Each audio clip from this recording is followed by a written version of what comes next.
자, 본격적으로 들어가 볼까요? 인류가 그토록 오랫동안 간절히 원했던 불로장생. 이게 과연 현실이 될까요? 오늘 이 분석에서는 단순히 오래 사는 것을 넘어서서 노화 자체를 정복하려는 최첨단 과학기술과 이를 빠르게 산업화하려는 치열한 비즈니스의 세계를 낱낱이 파헤쳐보겠습니다. 그러니까 이건 단순한 실험실의 스토리가 아니에요. 앞으로 우리의 미래 경제 판도를 흔들고 삶의 방식을 통째로 바꿀 수 있는 엄청난 경제적 가치를 지닌 이야기거든요. 끝까지 흥미진진하실 겁니다. 여러분, 지금 의료계에서 얼마나 거대한 패러다임의 전환이 일어나고 있는지 아시나요? 최근 세계보건기구가 국제질병분류 문서에 노화와 관련된 코드를 추가했습니다. 이게 무슨 뜻이냐면 그동안 우리는 늙는 걸 피할 수 없는 자연현상이라고만 생각했잖아요. 그런데 이제 글로벌 헬스케어 시장과 의학계는 노화를 치료 가능한 질병으로 새롭게 정의하기 시작했다는 겁니다. 단순한 단어 수정이 절대 아니에요. 엄청난 규모의 산업적, 의학적 혁명이 시작됐다는 강력한 신호탄입니다. 오늘 다룰 핵심 내용들입니다. 첫 번째, 패러다임의 전환을 시작으로 노화의 주범인 좀비세포, 1세대 약물들이 부딪힌 임상시험의 장벽, 그리고 이를 극복하기 위한 정밀 타겟팅 기술, 마지막으로 언제쯤 상용화가 될지 가늠해보는 근거의 사다리까지 쭉 한번 살펴보겠습니다.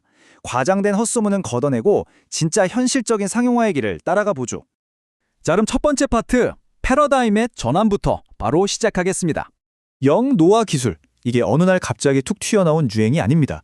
역사를 보면 차근차근 쌓여온 진보하는 과학이거든요.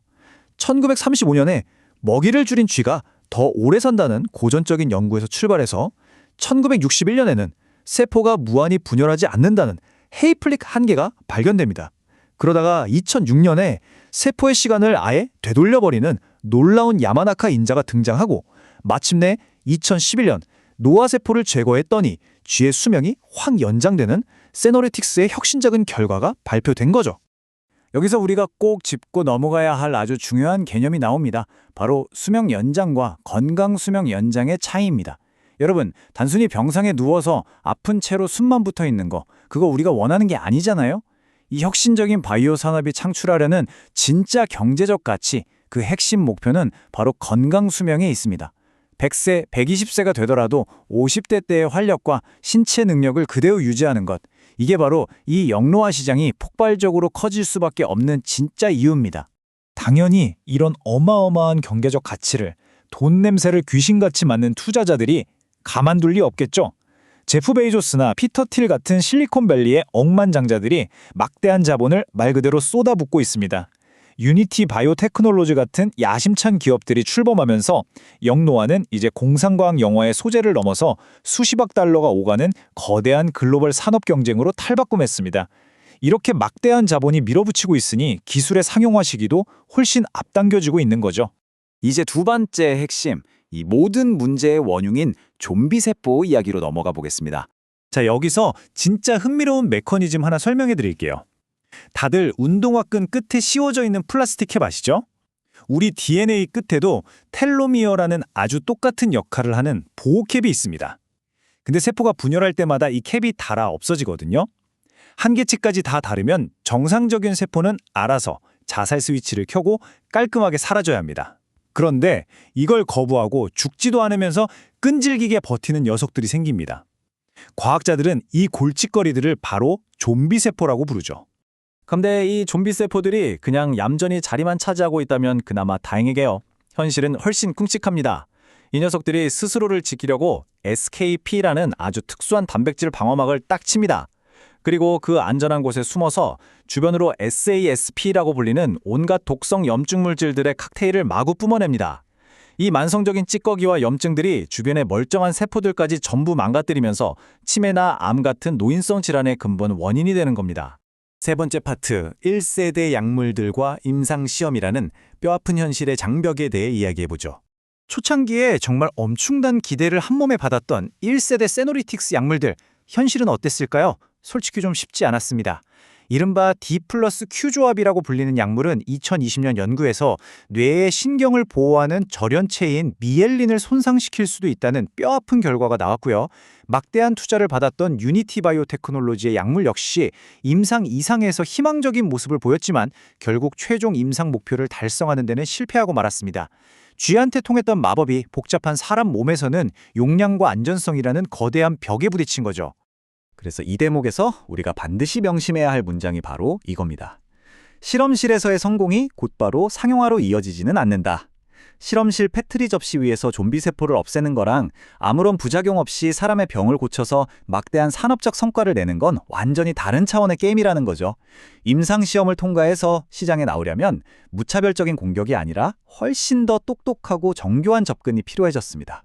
하지만 이런 실패들이 역설적으로 이 산업을 더 정확한 방향으로 이끌었습니다. 과거 1세대 약물들이 정상 세포까지 타격을 줄 수 있는 무딘 망치였다면 지금 과학자들은 그 망치를 버렸습니다. 대신 오직 타겟만을 정확하게 콕 집어 제거하는 정밀한 레이저, 즉 차세대 유전자 치료와 스마트 타겟팅 기술로 노선을 완벽하게 바꾼 거죠.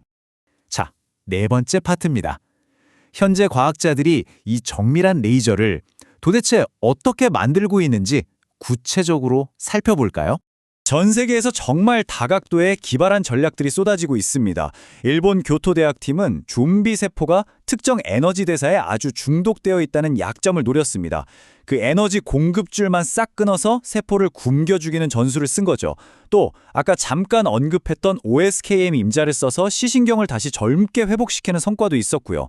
최근에는 IL-11이라는 특정 염증 신호만 딱 차단해서 늙은 쥐의 근육 기능을 눈에 띄게 끌어올리는 긍정적인 결과도 보고되고 있습니다.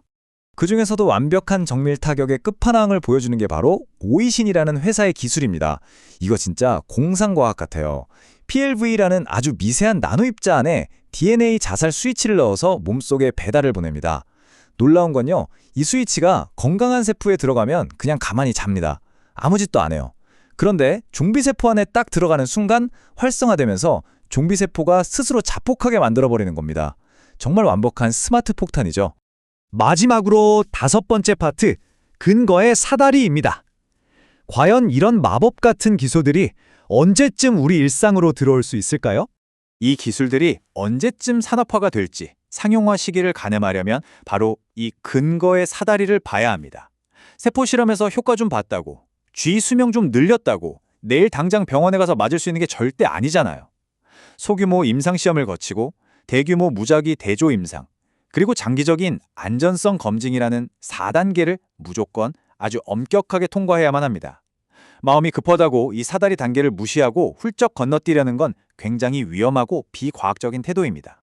혈액 검사에서 바이오마커 수치가 좀 좋아졌다고 해서 당장 건강 수명이 10년 훅 늘어나는 건 아니거든요. 복잡한 사람 몸에 들어가는 만큼 치명적인 부작용은 없는지, 정확한 투여량은 얼마인지 정말 깐깐하게 따져봐야 합니다. 하지만 아주 긍정적인 전망도 있습니다. 이 산업이 무서운 속도로 발전하면서 머지않아 우리가 간단하게 피 한 방울만 뽑아도 내 몸속에 좀비 세포가 얼마나 쌓여 있는지 정확히 측정하고 관리받는 시대가 열릴 거라는 거죠. 자, 그래서 결국 질문은 하나로 귀결됩니다. 우리는 노화라는 이 지독한 불치병을 정복한 첫 번째 인류가 될 수 있을까요? 솔직히 말씀드리면 아직 우리 손에 마법의 회춘 알력이 쥐어져 있는 건 아닙니다. 하지만 인류 역사상 최초로 노화가 우리 몸 어디서부터 어떻게 고장나는지 정확한 지도를 그려냈고 반격할 수 있는 무기를 만들기 시작했다는 건 부인할 수 없는 사실입니다. 이 튼튼한 과학적 근거의 사다리를 차근차근 밟아 올라가다 보면 어쩌면 우린 정말 노화를 이겨낸 첫 세대가 될지도 모르겠습니다. 오늘 준비한 분석은 여기까지입니다. 이 엄청난 과학의 발전이 앞으로 우리의 경제와 일상을 어떻게 뒤바꿔 놓을지 앞으로도 계속 흥미롭게 지켜보시길 바랍니다.